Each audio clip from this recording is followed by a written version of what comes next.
did want to quit. Why am I even doing this? Like, actually, what is the point? What have I spent half a year doing to literally get nowhere? I guess I took motivation from the fact that if I can do this now when no one's watching, it's going to be worth it in the long run, and like I can be proud of what I've achieved there. Yeah, being back on grass was so good because it felt a bit like cricket again. It felt another step closer, but also a bit tricky as well because it kind of highlighted how far away I still was. Particularly being away in South Africa, I was training on the side of the pitch while the girls were playing, so I was within touching distance of what they were doing.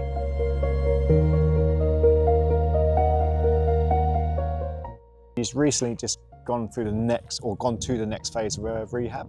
The previous phase was all about just building strength in her quad and her lower limb, spending a lot of time, me and Chris, just in the gym, kind of isolated. Whereas now she's got through that, she's back with the team, albeit a bit constrained, but she's back running, back fielding, and back being part of the group, which has been nice. Yeah, it was super exciting getting back with the group after such a long time. It was a little bit weird because it's kind of a staged return. So I was kind of half in, half out, still doing bits on my own, bits with the team, but being with the team is what it's all about. It's a team sport. So that gave me a bit of extra motivation. Yeah, going away on pre-season was such a boost, and I think it was at an important time as well. I was probably flagging a little bit in March because it's a period where it's quite samey, just focusing purely on strength. So yeah, having a change of scenery was nice, B, a bit of sun, and then yeah, just getting to spend time with my teammates in a different environment was so good, and yeah, gave me a massive boost. I think you don't realise how much you've missed having someone around the group until she's come back involved. And like her element of energy she brings is like no other. Like, you know, we've been playing for a long time now, so having that buzz of someone else new like brings a different dynamic, and it's obviously brought a lot of energy and hype to the group actually, which has been nice. Being out of reach, yeah, it felt like a bit of a chasm at times, particularly when maybe I'd do some fielding drills and then it'd be like, right, you're out of this one. Yeah, I think being half in, half out definitely has its positives in terms of being with the team and being motivated, but also just makes you realise that, yes, I've made great progress, but the journey is so long and there's still so far to go. So within each phase, there's kind of exit criteria to get onto the next phase. So we look to basically set up a specific goal for each kind of block. She has to tick that off before she goes to the next thing. And then now we're getting closer to where she's going to be playing. We basically just work back from a 50 over game, and we know exactly what she needs to perform there. And then we've just broken it back and work backwards. Getting back into particularly fielding, it is physically and mentally taxing. I think you mentally kind of have a bit of a block of, oh no, I've done this and this has happened. I guess it feels like your body is trying to look after you and keep yourself out of those situations. But physically I knew I was strong from doing all our testing and stuff. So I think part of it is just, you've just got to do it. Once I've done it once, it's fine. And then it's just the volume from there. But I think the coaches have been really good at when I'm like, I don't think I can do it. I've got the yips. Kind of being able to just slow it down and actually what is scary about it and how can we make it a bit easier. Yeah, I think Corn's been really good with this. Anything she feels like she needs to work on, she's told us. So like at the minute she's doing some more fielding, she'll come to me and Chris and say, oh, I'm not feeling too comfortable with moving, laterally. So what we've been doing is expose her to more lateral stuff in the gym in a controlled environment. So anything she sees out here, she's already done it in the gym in a controlled environment. Yeah, her confidence has definitely grown. It's literally growing every single training session. I think she's like learning to trust her body a bit because obviously she was out for 14 a year. So it's a pretty tough process to come back to because it's, you know, you're starting to roll again in the field.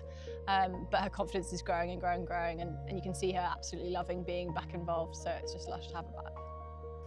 And I think that trust in your body comes from volume. Once you've done it so many times, it just become subconscious. I think it comes from being able to recognise the hard work that you've done. Kind of knowing that I am stronger than I was before gives me that confidence to go, actually I'm in such a better position to do this. And then, yeah, I guess it is just time. Kind of the longer you get from the start of the injury, kind of the more confidence you just generally have in everything, and you don't really think about it as much, even though it's still there.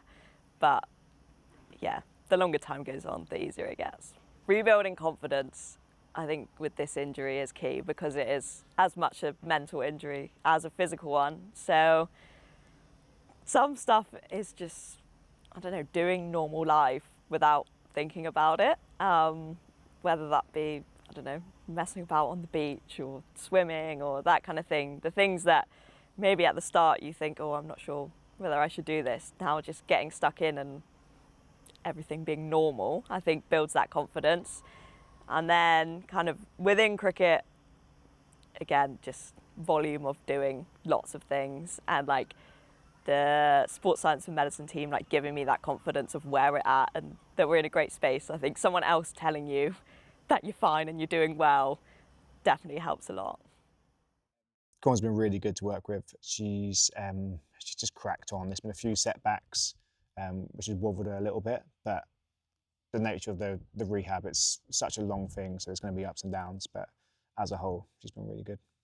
Yeah, I think the S&C team have been so important. Chris and Dave have probably spent way too many hours with me, but they've been so good, and those relationships are an important part of it, to give you that confidence, to keep you going, to be able to ask questions when I'm unsure about something, or if we're doing a fielding drill and I'm scared, being able to go to them and explain that.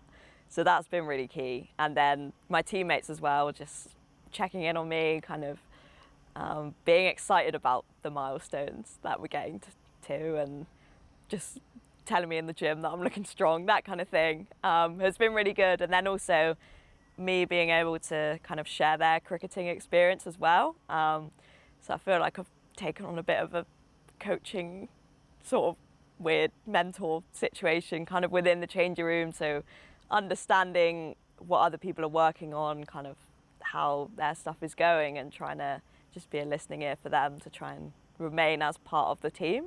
So I think it works both ways, and that's been key. The girls would love to take loads of credit for supporting Emma, but I think the medical staff, Chris, Dave, have done so much work with her behind the scenes and been there every day for her. And I think the girls have tried as best as we can when we're in to be in and around her, and making sure we're checking up on how she's doing, and like going for coffees and stuff like that. But credit to her, she's done it a lot of this on her own, so she's been unbelievable. Yeah, I think having a positive impact on the team is so important for me, and I can't do that on the pitch at the minute, so how can I do that elsewhere? And I think kind of I'm naturally drawn towards helping people and asking questions, and I don't know, I guess generally trying to make the team a better place. So I think it's something that I just kind of took upon myself, and it's been good for me as well, like learning how to ask these different questions, or I don't know, like using the experience that I've had to help other people as well. So hopefully I've had a good influence on the group. You'll have to ask them. I think she's been brilliant. Like, she's been so happy for us. Like, she's always first in the message, well done. She's always like coming in, hyping us all up. But obviously, like personally, it feels awkward because she's obviously going through such a tough period, and we're doing, like, we've been really successful. So it's like you just feel awkward saying how happy you are when someone is sidelined and going through such a tough period, and you feel like you can't support her in the best way. But she's been absolutely amazing, supporting the team first, and it's been really, really encouraging to see.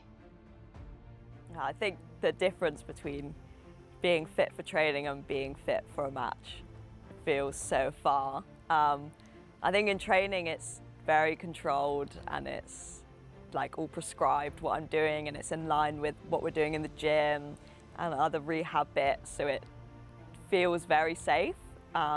Whereas I guess being match ready is all those movements that I'm practicing now need to be completely subconscious, and I need to be confident, and it's very reactive and random and lots of other things going on. So that does feel a big step away at the minute. But I think the more we can do and the more we can make it look like cricket, the closer we'll get to feeling that. The next big milestone is kind of looking at change of direction stuff and a bit more high speed running stuff. And then how can we link that into fielding in particular to, again, make it a bit more game realistic, put a bit more pressure on it, a bit more randomness. So that'll definitely take a bit of time, but it's an exciting milestone to get to. There's definitely nerves about kind of building stuff up to the next level, and it feels like quite a big jump. I guess the stuff early on in rehab was little chunks, whereas now it feels like going from very controlled fielding to something a little bit more random, then onto a game feels, a bit daunting. But I think just trying to like break it down and actually what is my expectation of myself, and that is that I just try my best, that like I'm honest with the coaches, with where we're at, and just like get stuck in, because at the end of the day it's all going to be fine, and deep down I know that, but there's still that little voice that's like, oh, you never know, something could go wrong. But I think that's always probably going to be there.